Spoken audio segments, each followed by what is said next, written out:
Étude de l'extrait 4 de Diderot, peut-on considérer que ce passage constitue la conclusion du dialogue entre A et B? Diderot est un philosophe et écrivain français qui fut le maître d'œuvre de l'Encyclopédie et l'un des principaux représentants de l'esprit des Lumières. À l'instar de Platon, c'est un maître du dialogue philosophique. Il est l'auteur notamment du supplément au voyage de Bougainville, du Neveu de Rameau et de Jacques le Fataliste. Nous allons étudier un extrait du supplément au voyage de Bougainville, récit totalement imaginaire, que Diderot présente comme une suite du voyage autour du monde de Louis-Antoine de Bougainville. Dans cet ouvrage, Diderot réfléchit sur la question des mœurs et des lois. Nous allons maintenant procéder à la lecture du passage. A. Qu'entendez-vous donc par des mœurs? B.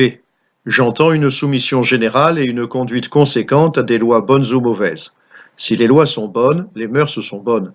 Si les lois sont mauvaises, les mœurs sont mauvaises. Si les lois, bonnes ou mauvaises, ne sont point observées, la pire condition d'une société, il n'y a point de mœurs. Or, comment voulez-vous que les lois s'observent quand elles se contredisent? Parcourez l'histoire des siècles et des nations, tant anciennes que modernes, et vous trouverez les hommes assujettis à 3 codes, le code de la nature, le code civil et le code religieux, et contraints d'enfreindre alternativement ces 3 codes qui n'ont jamais été d'accord. D'où il est arrivé qu'il n'y a eu dans aucune contrée, comme Auroux l'a deviné de la nôtre, ni homme, ni citoyen, ni religieux.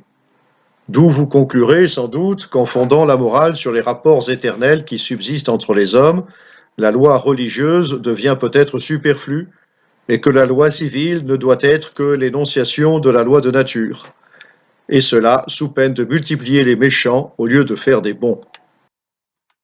Les deux personnages, parmi lesquels B représente plutôt Diderot lui-même, arrivent à la fin de leur discussion, le brouillard se lève et il semble que la lumière de la vérité puisse apparaître. Ont-ils donc atteint un stade où, à l'instar de Platon dans la République, ils seraient à même de définir clairement ce que devraient être de bonnes lois?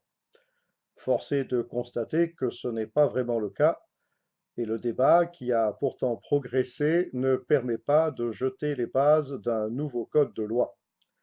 Peut-on donc réellement appeler conclusion une fin qui ne débouche pas sur l'affirmation d'une vérité nette et claire? Nous verrons donc dans un premier temps que si la réflexion des deux personnages a permis d'éclaircir le débat, elle a surtout pour fonction de le relancer. La discussion touche donc à sa fin et les deux personnages semblent maintenant d'accord, mais sur quoi exactement? Diderot établit un classement en 3 parties de l'ensemble des lois, celle de la nature, celle des États et celle des religions. À celles-ci correspondent 3 dimensions de l'homme en soi, le citoyen et le religieux. Ces 3 dimensions renvoient elles-mêmes, à leur manière, à la fameuse triade platonicienne. La question de l'homme renvoie à celle du vrai ou du faux, celle du citoyen à celle du juste ou de l'injuste, et enfin celle de la religion à la question de la morale, du bien et du mal. Un premier point semble acquis, il faut éviter impérativement les contradictions entre les lois de la nature et les lois humaines, qu'elles soient civiles ou religieuses, sous peine de placer l'individu dans une situation impossible qui l'obligerait à désobéir à l'une ou l'autre ou à se révolter. Le deuxième point sur lequel les deux personnages semblent d'accord touche à la nature des mœurs, définie comme la soumission aux lois, parmi lesquelles, en premier, bien entendu, celle de la nature. Or, celle-ci possède sur les autres la supériorité d'être absolument intangible. On en déduit logiquement que les lois civiles et religieuses ne peuvent entrer en contradiction avec les premières. Elles sont donc contraintes de les suivre. Peut-on pour autant se passer des secondes ou se contenter de les calquer sur celles de la nature? Or, c'est ici que la première difficulté sérieuse apparaît, car nous avons tous les mêmes besoins, de l'attrait vers les mêmes plaisirs, une aversion commune pour les mêmes peines, comme le souligne B, et il est difficile d'imaginer que dans cette situation, nous puissions tous facilement vivre en harmonie et en paix. D'où la nécessité des lois civiles qui doivent mettre de l'ordre dans le désordre que les lois de la nature vont créer automatiquement, car la situation de concurrence que crée l'attrait vers les mêmes plaisirs entraîne automatiquement toute une série de conflits. C'est donc à partir de ce problème qu'il faut fonder la morale, et comme le fait remarquer le personnage A, cela n'est pas aisé. Nous voyons donc qu'à partir de là, le débat ne s'oriente plus vers l'affirmation de vérités incontestables, mais au contraire vers une nouvelle recherche. De fait, de ces considérations, un deuxième problème bien plus grave apparaît. Il semble qu'avec le développement de l'histoire, les lois des États se soient de plus en plus éloignées de la nature et que la contradiction entre ces différentes lois se soit développée au point peut-être de mettre en danger l'existence même des sociétés développées. De fait, la chose la plus importante que les sauvages pourraient nous apprendre, c'est la réalité de ces lois de la nature que les Occidentaux auraient oubliées. D'où l'intérêt de l'observation des mœurs des Tahitiens. Les sauvages ne seraient pas simplement meilleurs, ils seraient surtout plus vrais, et B affirme que le Tahitien s'en est tenu scrupuleusement à la loi de la nature. Il pourrait donc aider l'occidental à connaître cette loi et à la comprendre, de manière à ne plus trop s'en éloigner. À partir de là, les deux personnages se mettent d'accord sur la nécessité d'interroger la nature elle-même et se lancent dans une nouvelle enquête qui va porter d'abord, bien entendu, sur la question des mœurs, puisque c'est elle qui touche au plus près aux lois de la nature. Ils vont poser trois questions, celle du mariage, celle de la galanterie, celle de la coquetterie, pour savoir ce qui, dans les mœurs occidentales, vient effectivement de la nature ou relèverait davantage d'une perversion qui serait le fruit de la civilisation. B affirme que le mariage est bien dans la nature.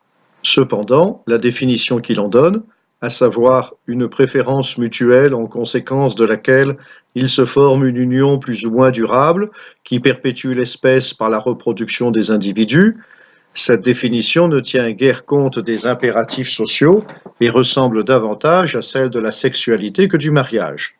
On pourrait objecter à Diderot que dans la nature, les animaux ne signent pas de contrat et ne s'engagent pas sur les questions touchant au partage des biens matériels, ni même d'ailleurs sur la question de la fidélité. B affirme que la coquetterie se trouverait également dans la nature. Ce qui l'amène à ces deux affirmations, c'est l'observation de la vie des animaux. On voit que du civilisé au sauvage, Diderot a fait le saut et passe maintenant à l'observation d'êtres vivants dont le comportement, par définition, pourrait être qualifié d'absolument naturel. Il faut signaler qu'il y a là une intuition scientifique remarquable. Ce que Diderot propose d'inventer, c'est tout simplement l'éthologie, la science du comportement, qui s'est développée dans la deuxième moitié du XXe siècle à partir des travaux de Konrad Lorenz notamment. Cependant, la troisième question, celle de la coquetterie, demeure sans réponse. Le terme de coquetterie est ici une litote pour désigner le libertinage très répandu au XVIIIe siècle dans les milieux aristocratiques. Le libertin revendique sa liberté, en particulier dans deux domaines, la religion et les mœurs. Cela paraît très nettement dès le Don Juan de Molière, qui n'hésite pas à se marier plusieurs fois pour se moquer des femmes et plus encore de la religion et de Dieu, le mariage étant un sacrement de l'Église.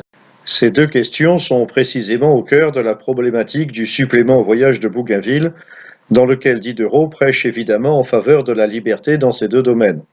Si le philosophe préfère utiliser le terme de coquetterie, c'est pour ne parler ici que de cette forme de perversion que Choderlos de Laclos a si bien décrit dans les Liaisons dangereuses et qui fait des ravages dans la société de l'époque.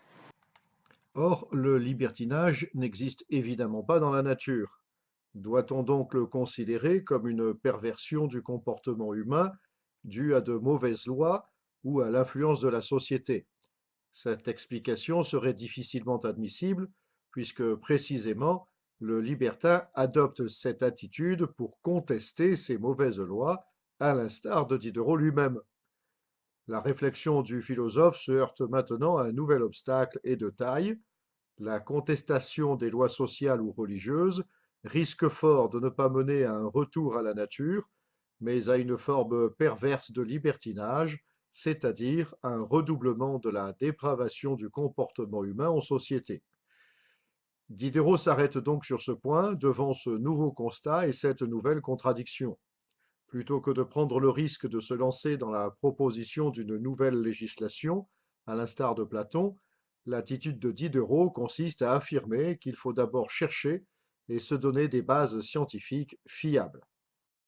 Nous avons donc vu que si, d'une part, Diderot, en bon philosophe, tenait à poser des principes clairs et rigoureux pour réfléchir sur le bien-fondé des lois, loin de vouloir jouer au législateur amateur, au risque de proposer à son tour des solutions aberrantes, il préconise une attitude de chercheur.